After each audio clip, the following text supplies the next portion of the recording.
आज से हजारों साल पहले जब टेक्नोलॉजी इतनी डेवलप नहीं थी, इंटरनेट इतना इजीली अवेलेबल नहीं था, तब भी अगर मैं कहूँ कि एक सिविलाइजेशन ऐसी थी जो शायद आज की कंटेम्प्रेरी सिविलाइजेशन के बिल्कुल पैरेलल चलती है, और कोई कोई ऐसी फील्ड हैं जिनमें ये सिविलाइजेशन को भी पीछे छोड़ती है।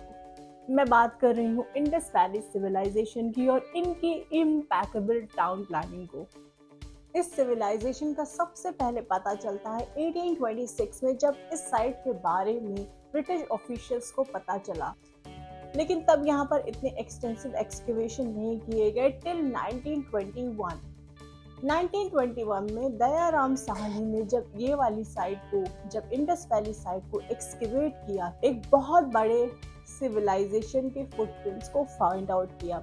वही सिविलाइजेशन है जो एक बहुत बड़े ज्योग्राफिकल स्प्रेड में फैली हुई थी। ये सिविलाइजेशन अफगानिस्तान, बलूचिस्तान, सिंध, पंजाब, हरियाणा, राजस्थान से लेकर के गुजरात तक फैली हुई थी, और ये एक बहुत बड़ी सिविलाइजेशन थी। जैसा कि हम आजकल स्मार्ट सिटीज के बारे में बात करते हैं, एक सिस्टमैटिक और ऑर्गेनाइज सिटी को डेवलप करने की कुछ इसी तरह की सिविलाइजेशन आज से हजारों साल पहले देखी गई इंडस वैली के लोगों की। यहाँ की टाउन प्लानिंग, यहाँ की बिल्डिंग्स, यहाँ का वाटर मैनेजमेंट, यहाँ का सैनिटाइजेशन, कोई भी टेक्नोलॉजी उस टाइम पर अवेलेबल ना होने के बावजूद भी इतनी परफेक्ट इंजीनियरिंग के साथ बनाए गए थे कि जिसको देख करके आप आज भी यकीन नहीं करेंगे। और ये सिविलाइजेशन इतनी ज़्यादा सिस्टमेटिक और इतनी ज़्यादा हाइजीनिक थी कि इसे हिस्ट्री की सबसे पहली अर्बन सिविलाइजेशन कहा जाता है। यहाँ तक कि ये भी कहा जाता है कि ये एक ऐसी सिविलाइजेशन जो इंडियन रीजन के अराउंड फैली हुई थी, वो अपनी कंटेम्प्रेरी सिविलाइजेशन जैसे मेसोपोटामियन, चाइनीज और इजिप्शियन सिविलाइजेशन से बहुत ज़्यादा एडवांस। आइए देखते हैं वो कौन सी बातें थी जो इस सिविलाइजेशन को सारी सिविलाइजेशन से अलग खड़ा करती हैं और आज की स्मार्ट सिटी के इक्विवेलेंट बनाती हैं। अगर हम आज की स्मार्ट सिटीज़ की बात करें तो सबसे ज़्यादा जो इम्प्रेसिव डिज़ाइन है वो कौन सी सिटी का है, वो चंडीगढ़ का माना जाता है, जिनकी सारी रोड्स रेक्टेंगल पर कटी हुई है और सारी जो सिटी है वो अलग अलग सेक्टर्स में डिवाइड है और बहुत ही सिस्टमैटिकली डिवाइड है। ये पैटर्न फॉलो किया गया था आज से हजारों साल पहले इस वैली सिविलाइजेशन, जिसे आईवीसी भी कहा जाता है या फिर हड़प्पन भी कहा जाता है, उन वहाँ पे रहने वाले लोगों के थ्रू।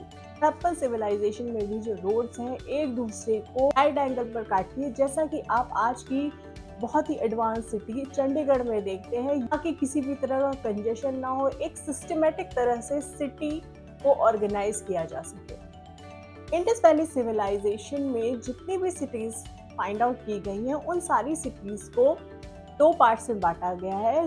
दो पार्ट्स में बांटने का मतलब ये है कि एक हिस्सा कहलाता था अपर टाउन और दूसरा हिस्सा कहलाता था लोअर टाउन। अब अपर टाउन और लोअर टाउन में बांटने का मतलब ये है, ऐसा माना जाता है कि जो अपर टाउन होता था वहाँ पर उस सिटी का रूलिंग क्लास रहता था या फिर किंग रहा करता था, या फिर ये भी माना जाता है कि जो रिच मर्चेंट्स या रिच लोग होते थे, जैसे कि आज भी होता है कि पॉश एरियाज में जितने भी रिच है या जितने भी रूलिंग क्लास है वो रहा करते हैं, उसी तरह से उस टाइम पर भी ये अरेंजमेंट आईवीसी के लोग किया करते थे। लोअर टाउन में ज्यादातर कॉमनर्स के घर पाए जाते थे और वो उस लोअर एरिया में रहना पसंद करते थे। इसको अगर हम आज से कंपेयर करके देखें तो आज भी HIG, MIG, LIG और EWS इकोनॉमिकली वीकर सेक्शन का क्राइटेरिया घरों में मौजूद होता है, घरों के सेक्शनाइजेशन में मौजूद होता है। अलग अलग इनकम ग्रुप के लोग अपनी अपनी अफोर्डेबिलिटी के हिसाब से जिस तरह का घर वो अफोर्ड कर सकते हैं अपनी इनकम के हिसाब से वहां पर रहते हैं। यहाँ पर जो घर बनाए जाते थे वो एनवायरनमेंट को बिल्कुल ध्यान में रखकर बनाए जाते थे, और सबसे ज्यादा इम्पोर्टेंट जो बात है, यहाँ पर घरों और बिल्डिंग्स को बनाने के लिए बर्न्ड ब्रिक, मतलब बिल्कुल फुल फ्लेज ब्रिक्स, जैसे कि आज हम बिल्डिंग्स में देखते हैं, उस तरह की ब्रिक्स को बनाया जाता था और उनसे बिल्डिंग्स को बनाया जाता था, जो कि किसी भी कंटेम्प्रेरी सिविलाइजेशन में यूज करना देखा नहीं गया है। तो ये इंडस वैली सिविलाइजेशन की जो इंडियन रीजन में पाई जाती थी, कि सबसे इम्पोर्टेंट फीचर देखी गई है आज तक की। जो यहाँ पर घर बनाए जाते थे वहाँ पर वेंटिलेशन का बिल्कुल अच्छा खासा ध्यान रखा जाता था। यहाँ पर अच्छी विंडोज़ होती थी, अच्छी जालियाँ होती थी जिसकी वजह से रोशनी भी आ सके और वेंटिलेशन भी होता रहे। हर एक घर में टॉयलेट मौजूद होता था कि आज के समय में हम सारी सिटीज़ में अवेल कराने की कोशिश में लगे हुए हैं। उस टाइम पर आज से हज़ारों साल पहले इंडस वैली सिविलाइजेशन के हर घर में आपको टॉयलेट ज़रूर मिलेंगे। टॉयलेट के अलावा अलग अलग यहाँ पर हर घर में एक कुआं होता था, एक वेल होता था, जहाँ पर कि फ्रेश वाटर की अवेलेबिलिटी हमेशा बनी रहे। इंडस वैली सिविलाइजेशन के जो घर थे उनका जो मेन डोर हुआ करता था मेन रोड की तरफ नहीं खुला करता था, वो पीछे की तरफ खुला करता था।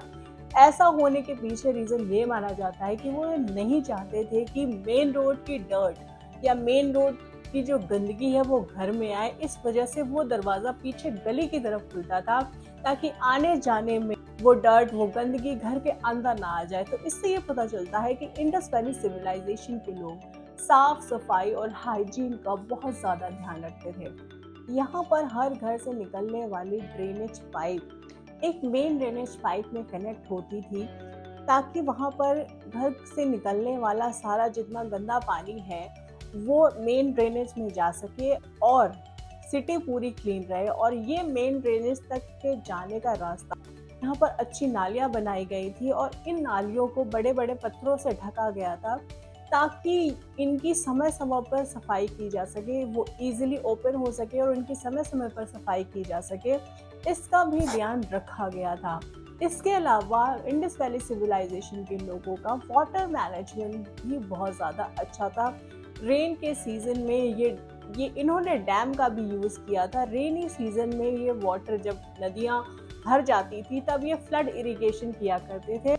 रेनी सीजन नहीं होता था तब वो सीड्स को सो करते थे और क्रॉप्स को कट करते थे।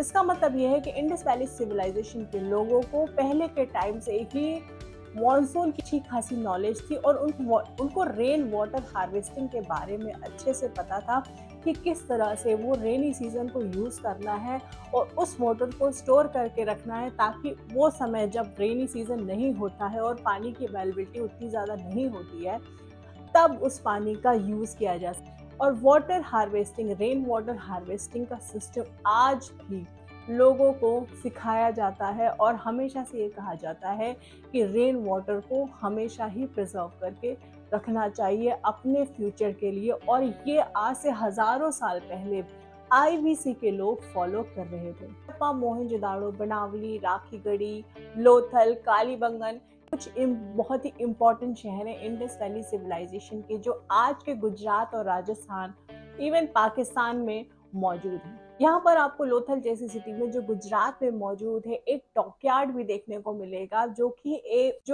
एक मेन सी पोर्ट कहलाता है। यहाँ पर शिप्स अंदर आती थी, वहां पर अगर शिप में कोई रिपेयर का काम होना होता था तो वो होता था, माल को उतारा जाता था और वापस से माल को चढ़ाया जाता था और शिप्स दूसरे रास्ते से निकल जाती थी दूसरे सफर पे। उतना ही सिस्टमैटिक था जितना कि आज के टाइम में हम पोर्ट्स को देखते हैं। यहाँ पर ये पता चलता है कि इंडस वैली सिविलाइजेशन के लोग ना सिर्फ आपस में ट्रेड करते थे बल्कि सी रूट के थ्रू वो आउटसाइड वर्ल्ड से भी ट्रेड किया करते थे, क्योंकि मेसोपोटामिया, इजिप्ट सारी ऐसी इंटरनेशनल साइट्स हैं जहां पर इंडस वैली सिविलाइजेशन के एविडेंसेस मिले हैं। और ये तब ही पॉसिबल है जब इन दोनों के बीच में कोई इंटरैक्शन हुआ हो, कोई ट्रेड हुआ हो। इंडस वैली के लोग ना सिर्फ एग्रीकल्चर या ट्रेड किया करते थे, इसके अलावा वो वहाँ पर बहुत से कारीगर भी मौजूद हुआ करते थे, जैसे कि bronze Smith, gold Smith, copper Smith, ये सारे लोग भी अलग अलग आर्टिफैक्ट्स बनाया करते थे। यहाँ पर मिले हुए बर्तन, यहाँ पर मिले हुए अलग अलग तरीके के टॉय, ये बताते हैं कि इस सिविलाइजेशन के लोगों को बहुत सी चीज़ों की नॉलेज थी। अपने ड्रेनेज सिस्टम में इंडस वैली सिविलाइजेशन के लोग अपना जो वेस्ट मटेरियल होता था उसको सिटी के अंदर नहीं, सिटी के बाहर कहीं एक गड्ढा खोद करके उसमें डंप करते थे, जिसकी वजह से इनकी सिटी बिल्कुल क्लीन रहे। यहाँ पर आप देख सकते हो कि इंडस वैली सिविलाइजेशन के लोग किस तरह से बिना किसी इंजीनियरिंग का नॉलेज हुए, बिना किसी टेक्नोलॉजी को जाने हुए, इस तरीके से अपने आप को मैनेज करते थे, जिस तरह के मैनेजमेंट की उम्मीद आज हम स्मार्ट सिटीज़ में करते हैं या अपनी सिटीज़ में करते हैं।